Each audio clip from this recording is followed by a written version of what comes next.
today's video, we are going to talk about discovery campaign placements and what converts and what does not convert. On this video, I've got two different case studies where I talk about when you run display/discovery campaigns. So just discovery campaigns are one type of display advertising you can do through your Google Ads account. When it came out, it was primarily about advertising through Gmail and YouTube, which it's now more about that. And also recently, Google's given us the opportunity to just advertise on individual placements. YouTube in-stream, YouTube in-feed, YouTube Shorts, Discovery, Gmail, and the display network, of which are all very different from one another in terms of how they produce, in terms of number of conversions, ROI. I'm going to go over what these numbers are and what you want to do on your end when running your own discovery campaigns for your business, given that they are wildly different in terms of how they perform, and Google gives you the option to decide if you're going to do one or all of them ultimately for your business. So if you are running a discovery campaign right now, you can go under the settings of your campaign and go under the networks and say, let me choose, is what it actually is worded as. And then you can decide if you want to do all 6 of these or just one.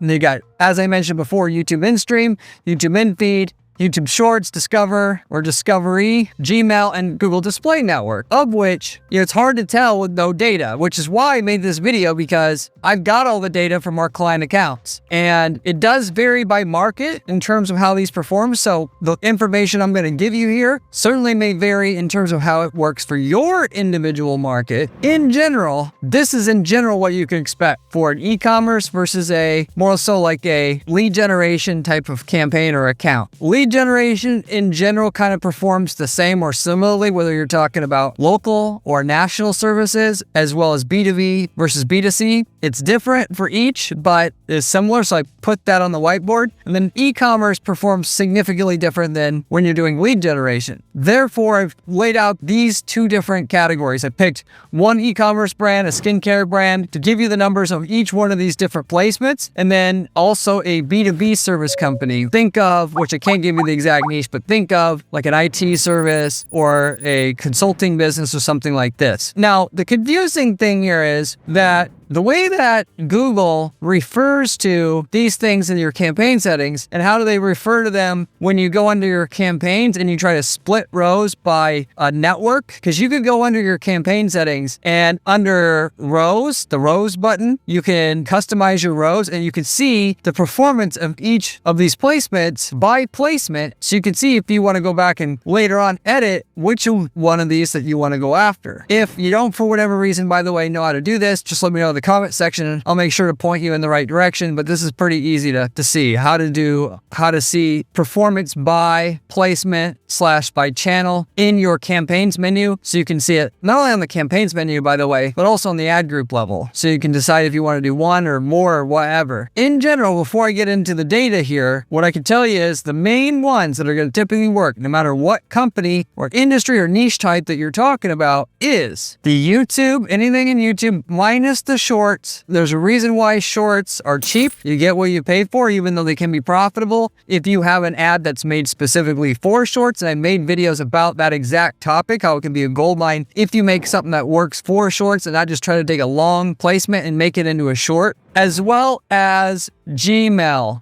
itself. And the reason why this is, it goes back to the roots and what demand gen campaigns always were. The reason why clearly these work is because the quality of the traffic is there. Now, if you're wondering what the hell Discover is, this is basically some app that allows you to discover new content. I don't exactly know what people use it for. You can almost think about it like another kind of social network in a way. There's so little action there. It basically, doesn't matter what account we're looking at, there's no traffic there you're going to get. Of that, I mean, literally, there's ad spend there, but it's going to be 1% of your action. So whether you do it or don't do it, or potentially in some accounts, it's 0, literally. So whether you do it or not, that doesn't matter. Even though the traffic could certainly be good quality if you were able to get clicks because it is a Google property. But the real traffic is coming from YouTube and Gmail because there's a lot of users up there. And as you compare that to Google Display Network, there's a lot more traffic you can get through the Google Display Network, but a lot of it's bot traffic. And therefore, your ROI is not as good itself. Google Display Network can work if you do a standalone display network campaign and you put very tight rails around what you got. So that in most of the occasions, it's either you're going to target certain websites or even pages on certain websites that are related to your niche, or you're going to target pages on the internet about your topic at hand, done through keyword targeting and a combination of keyword plus domain targeting, which is the way that we have to make it work at our own firm. So if you're not doing that, it's going to be very hard to make money outside of remarketing.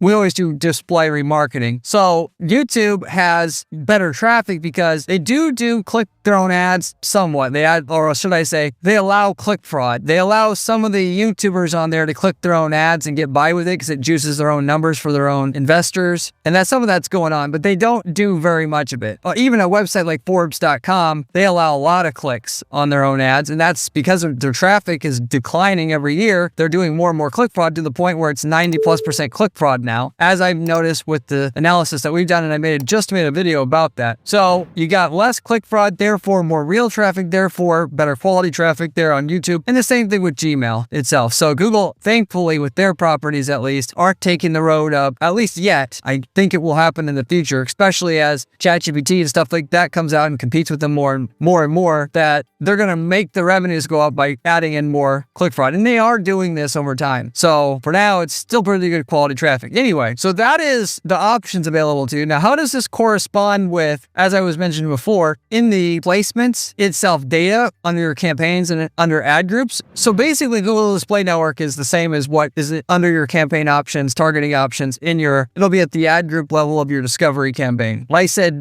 by the way, under the settings, specifically under the ad group level. The cross network itself, from what I could tell, is pretty much mostly or a good portion of Google properties, maybe not necessarily YouTube and Gmail, but other properties that they own. I tried to research this myself. I don't quite know what it is. And as it ties to this, there is no option, so you can't shut it off or turn it on. You're just kind of stuck with it. On top of that, even if you just do, let's say, YouTube in-stream ads, you'll still get this cross-network in some accounts. I don't really understand what it is, because I tried doing that. I tried turning it on one versus the other for this video, and for some reason, this cross-network gets mixed in there. Not every time, but a good chunk of the time. So I really don't know quite what it is. I couldn't figure it out that way. YouTube is just YouTube in-stream, in-feed shorts together. Google-owned channels. Again, this is like, I think Google almost made this arbitrary on purpose so they can hide certain things. So they can mix in other channels that they own that you normally wouldn't want to advertise on. They group it together. Google's known to do this. This one, though, seems to be channels like YouTube and Gmail, but also some channels that they're better properties. Whereas up here, it's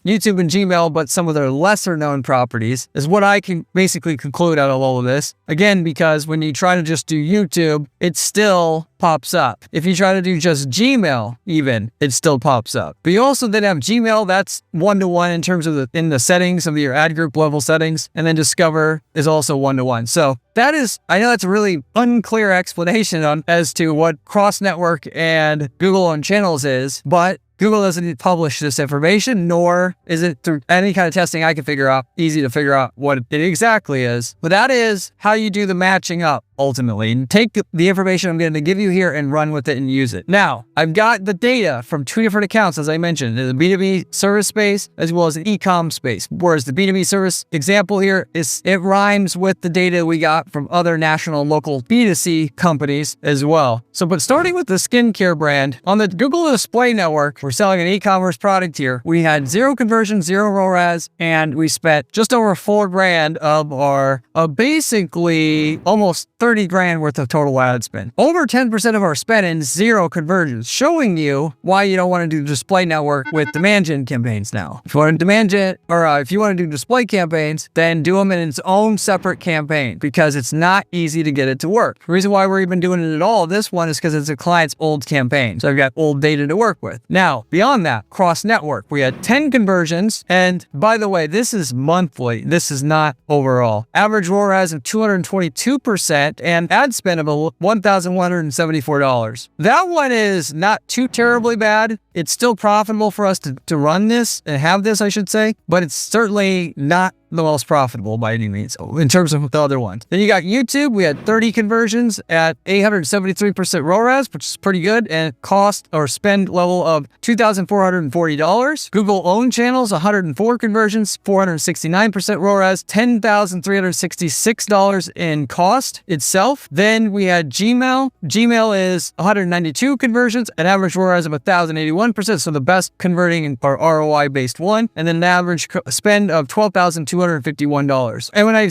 had mentioned this, by the way, well, this is the last 30 days that we had pulled the numbers from the campaign here. And then of course, Discover is all zeros. For some reason, it doesn't get any impressions on this account. I don't know exactly why. But this shows you kind of a spread on how things work. And as I mentioned before, when it says, Google owned channels, Google doesn't have bigger websites than YouTube and Gmail. So I don't understand still why that this is broke out into a separate category than YouTube, and YouTube gets less conversions and Gmail gets more. But I guess from my understanding is, like I said, it's either YouTube and Gmail and other properties. And then on top of that, why YouTube and Gmail gets lumped into here is something to do with their tracking. Regardless of what it is or why, those are the numbers. Now, I got numbers from a B2B service brand here, which works pretty much the same way for any other lead generation businesses in terms of how the numbers kind of pan out from one channel to another. Before I talk about those numbers, if you haven't subscribed to the channel, you absolutely should. I've got the best information you're going to find online about how to make money with ads. Step by step, the way that we are doing it to guarantee our clients results at our firm. I've got a great blog on my site at guaranteedppc.com/blog to go along with this channel. If you have subscribed already, you should check that blog out as well. If you have any questions for me, by the way, as a marketer or advertiser with 20 years of experience doing this, you can always let me know in the comment section. I get back to every single person who leaves me a comment or question there. You can also reach out to me through my Discord group, link in the description, as well as through my site at guaranteedppc.com, of which I offer coaching and consulting. I offer done-for-you PPC services where I manage ads on pretty much any other online ad network out there and guarantee results to boot, in that we do not charge unless you get a result on your campaign. And then furthermore, templates. That is, if you are in a market that we've already been in already, we can sell you the ads and landing pages and everything that works for your market, of which we've got hundreds of templates available in hundreds of different markets. So going into the numbers here on the B2B service brand. So with this one, the display network was a similar story as with the e-commerce brand. 0 conversions, 0 ROAS, and an $894 spend, which at least with this one, it did not spend very much on the display network. So out of basically over 100K in spend, it's only spending 1% on the display network. But generally speaking, this is, in my opinion, is because we had good or tighter reins in terms of what we were willing to take as far as a cost per qualified lead. And so it's going to weed it out on its own, which is why it's important for you to do this as well. That is, have good tracking, great tracking, I should say, and then also good targets so that the campaign will weed out the placements that you don't want. At least the placements you can't easily weed out, which is so-called Google-owned channels and cross-network. So that's how you fix those, even though the settings in the ad group settings, you're not going to be able to tweak those. For cross-network, we had 672 conversions a month here and a ROAS of 386% overall with an average cost of $80,398 here. We had YouTube at 134 conversions and 1209% ROAS with a cost of $17,480. We had YouTube in-feed. And by the way, again, why is YouTube here and then YouTube in-feed and YouTube Shorts? I don't have, again,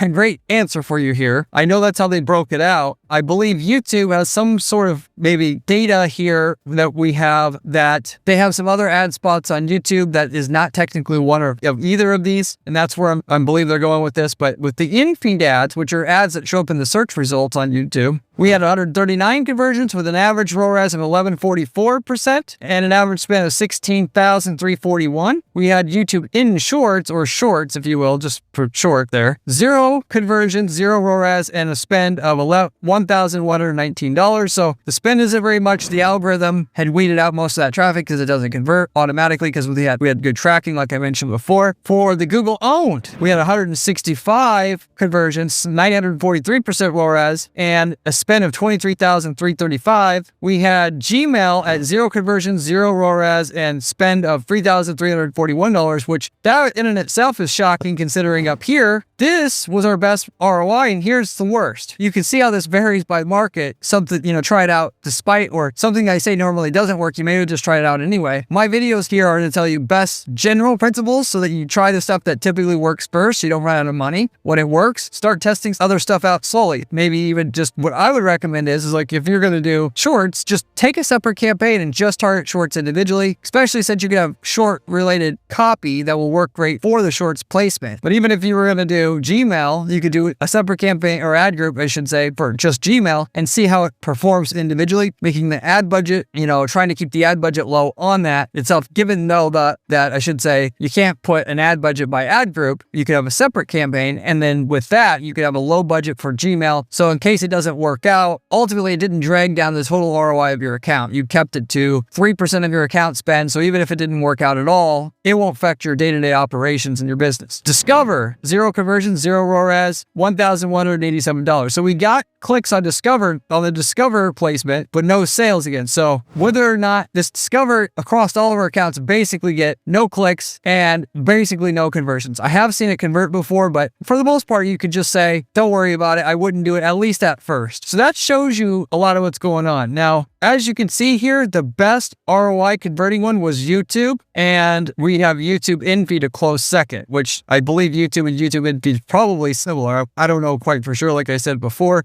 And then Google owned is the third best. Google owned, again, we don't quite know what that is exactly. I'm thinking a combination of Gmail and YouTube together and placements maybe that are not normal placements, or their tracking gets screwed up and it gets thrown in that bucket in and itself, which is similar to, by the way, like on Google Analytics, when it says direct, what direct really means is it's not just somebody going directly to your website. It's just, it doesn't know where the visitor came because the tag wasn't there. And so it just threw it into that bucket. And that's why you have so much of that traffic. You really don't have 20% of the people going to your website typing it into their URL directly. Very few people do that. They go to Google, they type it in. So that's why that number is so high. So as you compare though these two here, as we're wrapping this up, like I mentioned before, Gmail and YouTube were the best, excluding shorts, but Gmail may or may not work in your space depending on what you're doing. If you're e-commerce, absolutely. If you're not, it's not the right place at not the right time. It looks kind of spammy to users ultimately, because if they're in the promo tab on Gmail, you're there for B2C promotions, right? Not B2B. Also not for, if you are on the B2C side and service side, they are there for a cleaning offer, and maybe you can do that, but for B2B, it doesn't, necessarily work out that hot. But those are the main takeaways that we have here. So start with the stuff that's proven, that's a sure bet. YouTube in-feed, YouTube in-stream are ads, by the way, that are going to show up while you're watching a video versus in-feed, that it's going to be in the search results. Try those and try Gmail right away. Or even, I would say,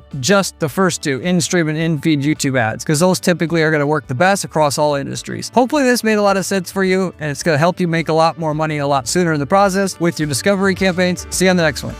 If you want to see another video, click here. It is one of my best ones.